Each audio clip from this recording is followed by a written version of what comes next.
bitch look like Halle Berry, but she don't love me, she too scary. My old bitch fun like Jackie Brown. I wanna know if she too down. Will you be my leading lady? I want a contract, girl, no baby.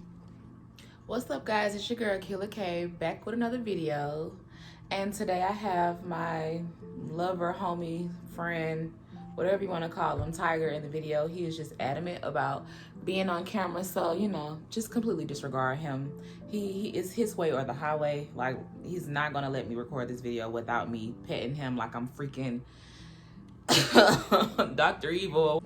Today's topic is basically going to be about letting go of fake friends or spotting that one of your friends is fake.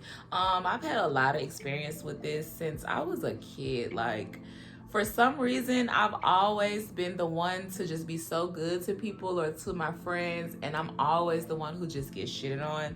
So that's what we're going to talk about today. It can be extremely hard if you've been in a relationship or a friendship with someone for an extended amount of time. You kind of get sucked in off of the history.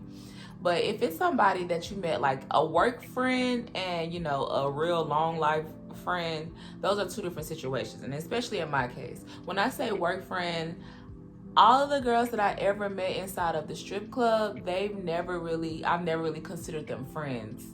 I've always considered them homegirls. It's one or two that I could actually just say like were really my friends and were there for me outside of work, or I've been around them outside of work. But typically, anybody who didn't fit in that characteristic was not really a friend to me. So when it came to the strip club, they were just my associates or homegirls. Tiger, I don't know how we're gonna do this. Like, you're distracting my audience. Like, I don't want to kiss you.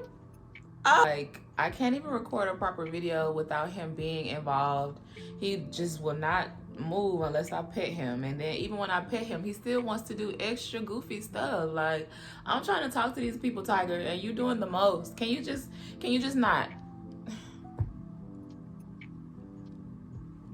Tiger, bear with us, okay? But today's video is basically just going to be about fake friends and fake friendships, and how to spot it out and when you should let go of fake friendships. If you feel like your friend is fake, or you feel like she's a hater, or you feel like she's toxic, or he, you know, there are definitely signs. You have a gut feeling more often than not. So anytime you have that feeling or have that intuition, always listen to it.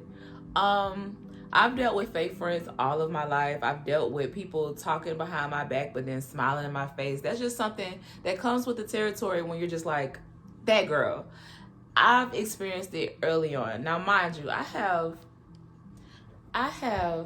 two sisters on my mom's side and three sisters on my dad's side. So trust me, I know when a girl is acting funny. I know when a girl has an attitude. I know when a girl is being fake. I know when a girl is talking about me behind my back. I just have that intuition because I grew up around all girls. So with that being said, as I grew into my adulthood, I started working at like retail jobs because that was just like my favorite thing to do.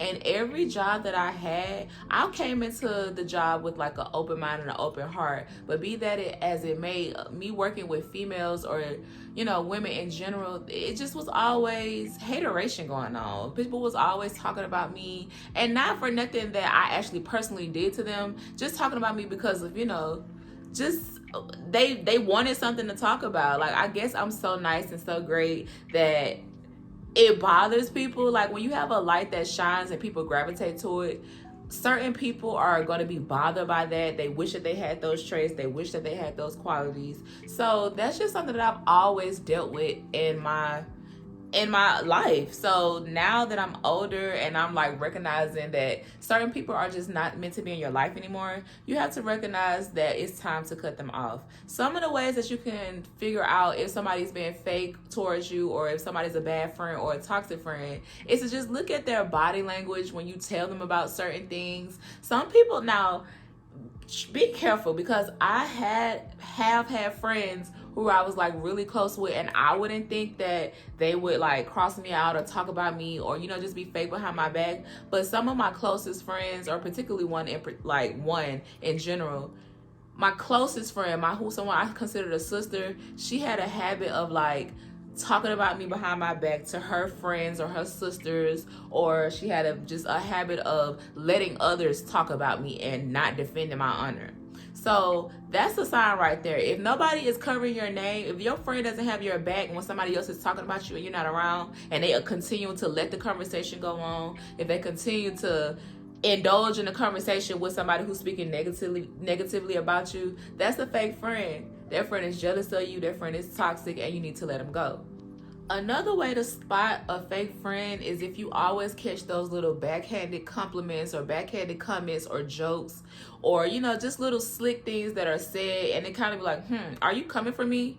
You have to address that shit right then and there, because if you don't, you're gonna let that shit pile up. Like for me, that's what I do. Like I might notice somebody might, or a friend, quote unquote, might throw a little shade at me, and I might take it as, oh, they're just playing, they're being funny. Like, but no, certain stuff be deep rooted in some hatred. Like certain stuff, like you have to peep, like, oh, she's saying that because she really wants this lifestyle. She's saying that because she really wants to do the things that she's talking about me for. She's coming for me because it's something that she can't do for herself. You really have to watch out for that, because friends will make you feel like, oh, I'm just joking, I'm just playing. But no, you're really trying to come for me on the low, and I'm peeping that shit. Like, so if that is a reoccurring situation in your friendships, 9 times out of 10, your friend is a hater, and 9 times out of 10, she's jealous of you. If your friend can make you feel bad about the lifestyle you live, if your friend can judge you about things that you do, and you give no judgment to her or him, whoever, you give no judgment, and you always there, and you always listen with an open heart and an open mind,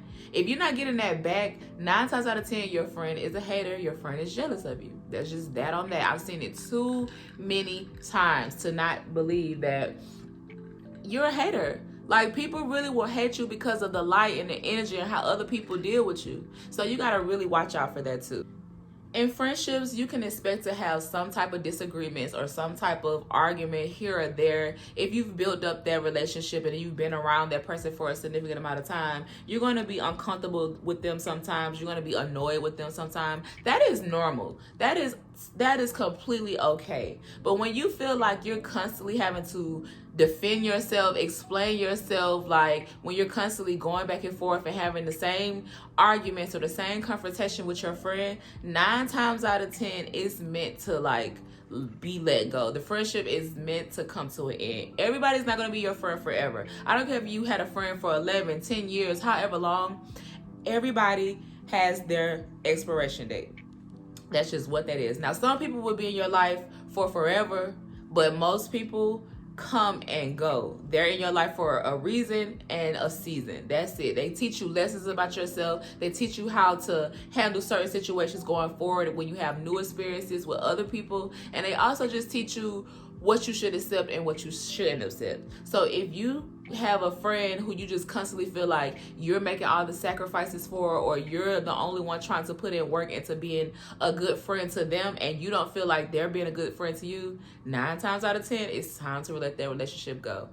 Now, sometimes in my mind, I know that I'm conceited. I just think that the world revolves around me, only to myself. You know what I mean? I'm not a selfish person, and I'm not a arrogant person per se, but in my mind, I like to pop my shit in my head. So I'm gonna naturally automatically assume that, this bitch might be hating on me. But I'm not gonna do it unless it's like warranted. I will say that I have seen friendships and people who are in my life, I've seen them go behind my back and talk about me to other people. These same people that they confide in or talk about, they come back. It always comes back to you. So if you have a friend, or you think that your friend is talking about you, or somebody, your business has gotten back to you via other people, you have a fake friend on your hands, and you have to let them go.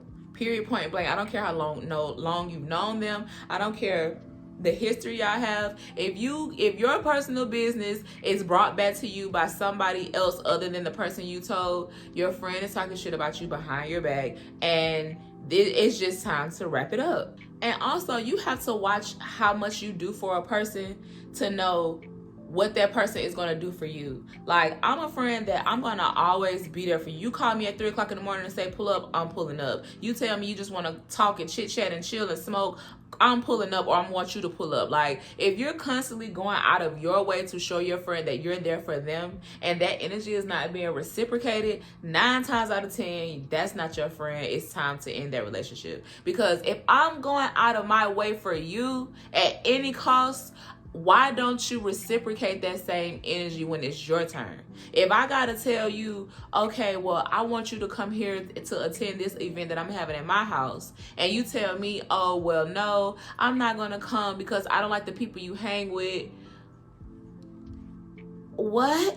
I'm not asking you to come for them. I'm asking you to come for me. You know what I mean? Because you probably have particular friends that I don't necessarily care for. But guess what? If you ask me to pull up, I'm pulling up. So if a friend can't reciprocate that energy, 9 times out of 10, she's a hating ass friend. She's a fake friend. And it's time to let it go. Also, another sign of a fake friend is if you have a business or something that you're trying to pursue, like even with YouTube, if I tell you as a friend, can you repost my reel, and you don't repost it, or you don't respond to it, or you don't subscribe to my channel if I tell you to subscribe to my channel, you're a fake friend. And for that, you have to get cut off, because it's just like, for one, why am I even having to ask you to support me knowing that I have supported you or I've been there for you? Why is that energy not reciprocated? Like, it doesn't make sense to me. The math just doesn't be mathing. Like, if I'm telling you, okay, go subscribe to my YouTube channel, or can you repost my story, can you repost my reel, why would you not just automatically want to do that? Especially if I'm asking. You know, some people are like touchy-feely about what they post on their stories, but it's just like, girl, please. I've seen you post way worse stuff on your story. So you telling me that you can't repost my reel, or you can't repost, you know, me telling somebody to subscribe to my channel, and I'm trying to like better myself and further my life, like better my life, and you're supposed to be my friend or my homegirl? You gotta go, because you fake and you hating on the low. So make sure you watch out for that too, because there's a lot of that going on right now. And at this point in my life, I don't care who I offend. I don't care if you feel like I'm talking about you, because at this point I am. It's beginning to get repetitive, and the more and more I realize how nice that I've been, and how like open I've been, and how lenient I've been within certain friendships, or, you know, cliques or groups, it's just like, you know what, baby, you can go. Get somebody else to do it. I ain't got time to deal with this. So, yeah. And lastly, if you cannot effectively communicate with somebody you've been so close with, or somebody who you know personally, then what are you doing? If I have a friend, I should be able to talk to that friend about anything. We can handle the situation and see each other's point of view. We can get over whatever little rift we have and then keep it moving. Because for the most part, what are we really even arguing about, friend? Like, I can see if, oh, you had sex with my boyfriend, or you was, you know, just something drastic like that, then yeah, it deserves a little bit more of anger, or, you know, it deserves that. But if we're falling out about, oh, well, you didn't do this or you didn't do that, like, that stuff can be talked about and moved on from. But if you don't move on from it and it's still lingering on after the friendship or the conversation has supposed to be mended, 9 times out of 10, it's just time to let that friendship go. You just have to know when to hold them and when to fold them. I'm a strong believer in not having confrontation with my friends, because I really have no desire to like be angry with my friends. Like, I have so many friends that I have near and dear to my heart that I've never gotten into it to. But if I look at it and you're having issues and the same issues keep occurring over and over again over the years, it's just like nothing is changing in this friendship. We're not growing, we're not benefiting each other anymore, and we keep on coming back to the same conclusion. That's when you know it's time to let that friendship go. Okay, so, you know, this was just like a quick video to just help anybody who needed that advice, because I'm dealing with that myself. So trust me, I know what I'm talking about. But you just have to like be strong in your beliefs and understand that God is going to remove the people who are not supposed to be in your life. And then even when you try to come back around and mend certain shit, if it's still not working after that, the universe is telling you, let that bird fly. So comment down below and let me know if you've ever experienced fakeness within friendships, and tell me if I'm tripping or not.